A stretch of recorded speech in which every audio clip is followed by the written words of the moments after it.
अस्सलाम वालेकुम नाज़रीन, अगर आपने गैट जनरल का टेस्ट देना है और 15 मार्च 2026 को आपका टेस्ट है तो उसके लिए एनालिटिकल जो रीजनिंग के एमसीक्यूज़ हैं उनकी ट्रिक्स आपको नहीं पता तो ये वीडियो आपके लिए बहुत ज़्यादा इंपॉर्टेंट होने वाली है, क्योंकि इस वीडियो के अंदर मैं आपको पास्ट पेपर से एमसीक्यूज़ लेके उसको हल करने का तरीका बताऊँगी।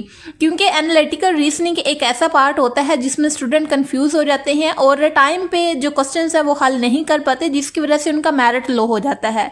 तो इस वीडियो के अंदर मैं आपको बताऊंगी कि आपने कैसे इन क्वेश्चंस को हल करना है, किस तरीके से आप ये एमसीक्यूज हल करेंगे तो आपका एक तो करेक्ट आंसर आएगा और दूसरा आप 30 सेकंड 20 सेकंड के अंदर अगर आपकी प्रैक्टिस कर ली तो 15 सेकंड के अंदर भी आप एक एमसीक्यूज को अच्छे तरीके से हल कर सकेंगे। और ये बहुत ईजी मेथड है जी। ये जो एनालिटिकल रीजनिंग के क्वेश्चन होते हैं, एमसीक्यूज होते हैं, इसमें बेसिकली ना आपको एक पैसेज दिया जाता है। जिस तरह आप देख सकते हैं, ये एक पैसेज है और इसके बाद उन्होंने ये थोड़ी सी कंडीशंस लिखी हुई हैं, इसको आपने अच्छे से पढ़ना है और फिर इसमें से वो आपसे एमसीक्यूज पूछेंगे। लाइक ये वाला उन्होंने एक एमसीक्यूज पूछा है ऊपर वाले पैसेज को पढ़ने के बाद, ये है आपका एमसीक्यूज उस वाले पैसेज को पढ़ने के बाद। तो पहले हमने पैसेज को अच्छे से रीड करना है और उसको हमने ये जो पैसेज रीड करना होता है बेसिकली यही गेम चेंजर होता है इस एनालिटिकल रीजनिंग के क्वेश्चंस में। यानी अगर आपने पैसेज को अच्छे तरीके से पढ़ लिया है, किस तरीके से आपने उसको इवैल्यूएट किया है, ये आपकी स्पीड होती है जिसकी वजह से आपके जो आंसर्स हैं वो करेक्ट आते हैं। तो मैं आपको ये वाला जो पैसेज है पढ़ के तो इसके जो एमसीक्यूज हैं वो करवा के आपको बताती हूँ किस तरीके से आपने एमसीक्यूज को हल करना है। पैसेज हम पढ़ लेते हैं। A school needs to form a debate team of exactly 4 members from 7 students, 3 boys and 4 girls. यानी आपको समझ आ गई कि एक टीम बनानी है हमने। स्कूल किसी भी चीज़ के लिए है, बेसिकली हमारा पर्पस तो फिगर्स जानना है ना। तो हमें ये पता चल गया कि टीम बनानी है 4 मेंबर की, जिसमें टोटल 7 स्टूडेंट हैं, 3 बॉयज़ हैं अली, बिलाल, चार्ल्स और 4 गर्ल्स हैं हमारे पास सारा, टीना, उमा एंड ज़ारा। ये हमारे पास हैं 7 स्टूडेंट। अब ना इस पैसेज को पढ़ने के बाद मैं आपको कॉपी पे भी ये क्वेश्चन हल करके बताऊंगी कि किस तरीके से आपने चीज़ों को एलिमिनेट करके फटाफट से आंसर निकालना है। तो पहले मैं पैसेज को पढ़ लूँ, ऑप्शंस आपको बता दूँ, फिर मैं कॉपी पे आपको हल करके बताती हूँ। तो ये हमें पता चल गया स्कूल के लिए हमने एक टीम बनानी है 4 मेंबर की, जिसके अंदर 3 बॉयज़ हैं, 4 गर्ल्स हैं। तो इनमें से हमने सिर्फ 4 सेलेक्ट करने हैं। अब हमारे पास कंडीशंस क्या है, ये इन्होंने कंडीशंस दी हुई हैं कि टीम के अंदर एग्जैक्टली 2 बॉयज़ होने चाहिए, 2 गर्ल्स होनी चाहिए। यानी टोटल 4 मेंबर होंगे जिसमें से 2 बॉयज़ होंगे, 2 गर्ल्स होंगी। ये कंडीशन समझ आ गई। दूसरी कंडीशन ये है कि अली और सारा ये जो है वो can not be on the team together. यानी अगर अली को हमने चुना है तो फिर सारा को हम उस टीम के अंदर नहीं रखेंगे, अगर सारा को टीम में रख लिया है तो अली को नहीं रखेंगे। ये कंडीशन भी समझ आ गई। और फिर तीसरी और लास्ट वाली कंडीशन है if Bilal is on the team Umma या फिर उम्मे, आप इसको जैसे भी प्रोनाउंस कर सके, Umme must be on the team. यानी अगर हमने बिलाल को सिलेक्ट कर लिया है तो उसके साथ हमें उम्मे को भी उसी टीम के अंदर सिलेक्ट करना होगा। ये हमें कंडीशन समझ आ गई। अभी मैं आपको कॉपी पे इसको कंडीशंस को लिखने का भी तरीका बताऊंगी। ये कंडीशन हमने देख ली। अब क्वेश्चन है हमारे पास, which of the following is an acceptable complete team. यानी हमें कंडीशंस पता है तो हमने बताना है कि इन 4 ऑप्शंस में से कौन सी जो टीम है वो करेक्ट है। हमें पता था कि 2 गर्ल्स होनी चाहिए, 2 बॉयज़ होने चाहिए और जिस टीम के अंदर अली है उसके अंदर सारा नहीं होनी चाहिए, अगर सारा है तो अली नहीं होगा। और अगर हमने बिलाल को टीम के अंदर रख लिया है तो उसी टीम के अंदर हमें उम्मे को भी रखना होगा। तो अब मैं आपको ये ऑप्शंस, आप इसका स्क्रीनशॉट लेना चाहें तो ले लें, मैं आपको कॉपी पे हल करके बताती हूँ किस तरीके से आपने कंडीशंस लिखनी है। तो स्टूडेंट्स ये हमारे पास कंडीशंस थी कि टोटल हमारे पास 3 बॉयज़ हैं, 4 गर्ल्स हैं। हमने क्या किया, उनके नाम लिख लिए क्योंकि ऑप्शंस में हमें नाम की ज़रूरत है। बॉयज़ कौन कौन से हैं, अली है, बिलाल है, चार्ल्स है और जो 4 लड़कियां हैं उनमें सारा है, टीना है, उम्मे है और ज़ारा है। अब कंडीशन क्या है कि जो हमने टीम बनानी है उसके अंदर 2 बॉय होने चाहिए, 2 गर्ल्स होनी चाहिए।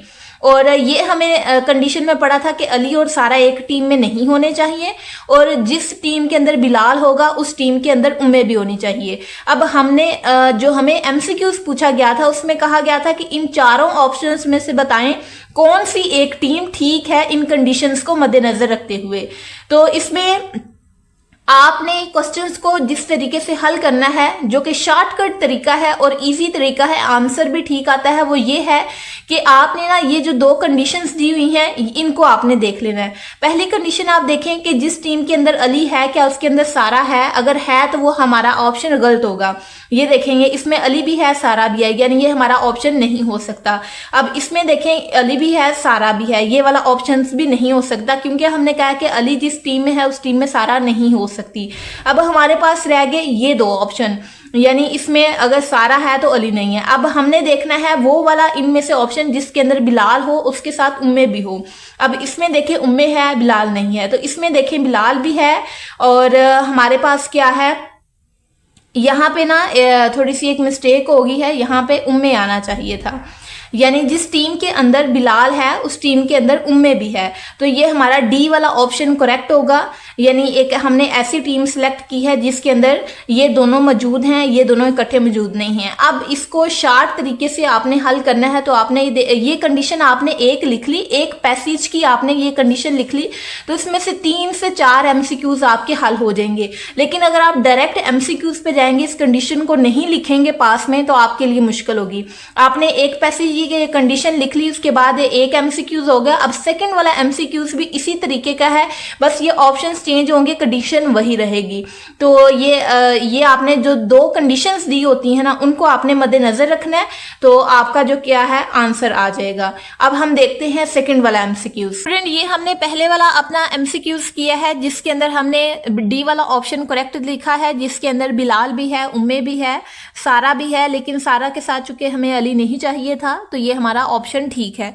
अब इसी पैसेज को पढ़ते हुए, यानी ये जो पैसेज मैंने आपको पढ़ के सुनाया है और फिर मैंने इसकी कंडीशंस लिखी हैं, कॉपी पे किस तरीके से लिखनी है वो बताया है। इसी पैसेज में से एक ये वाला MCQs था जो कि अभी हमने कर लिया है, यानी जो एक्सेप्टेबल टीम का था वो हमने कर लिया है। अब सेकंड वाला MCQs है इसी पैसेज में से। अब वो MCQs क्या है कि if Bilal is selected which of the following pairs of girls can not be on the team together.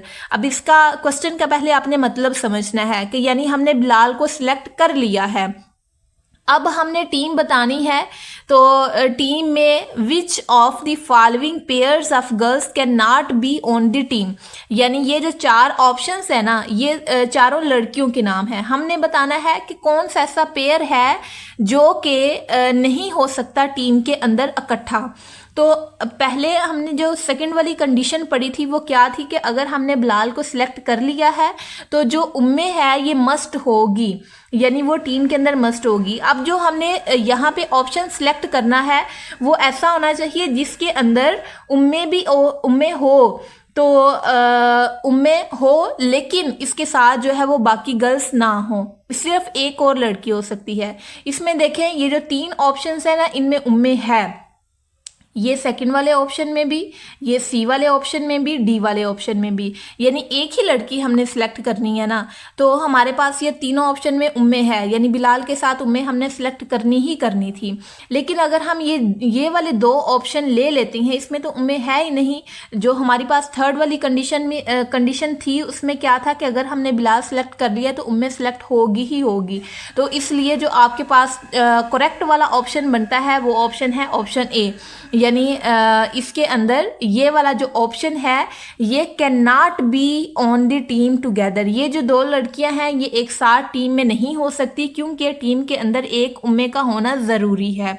तो आई होप सो कि आपको इस क्वेश्चन की समझ आई होगी। ये आपने एक पैसेज पढ़ा ना, तो इस पैसेज के हवाले से वो आपको 4-5 MCQs भी पूछ सकते हैं, 3-4 MCQs भी पूछ सकते हैं। तो अगर आपको इस तरह के मज़ीद क्वेश्चंस चाहिए जो कि पास्ट पेपर से लिए गए हैं और इस तरीके से आपको उसकी एक्सप्लेनेशन भी चाहिए, तो आप कमेंट बॉक्स के अंदर बता दीजिएगा। मैं नेक्स्ट वीडियो इसी एनालिटिकल रीजनिंग के क्वेश्चंस के ऊपर बना दूंगी। MCQs की पैसेज भी होगा, साथ में एक्सप्लेनेशन भी होगी और इसी के साथ जो है इनके आंसर्स भी होंगे और जो क्वेश्चंस होंगे वो पास्ट पेपर से लिए गए होंगे। तो मिलते हैं नेक्स्ट किसी एजुकेशनल वीडियो में, तब तक के लिए अपना ख्याल रखिएगा। अल्लाह हाफिज़।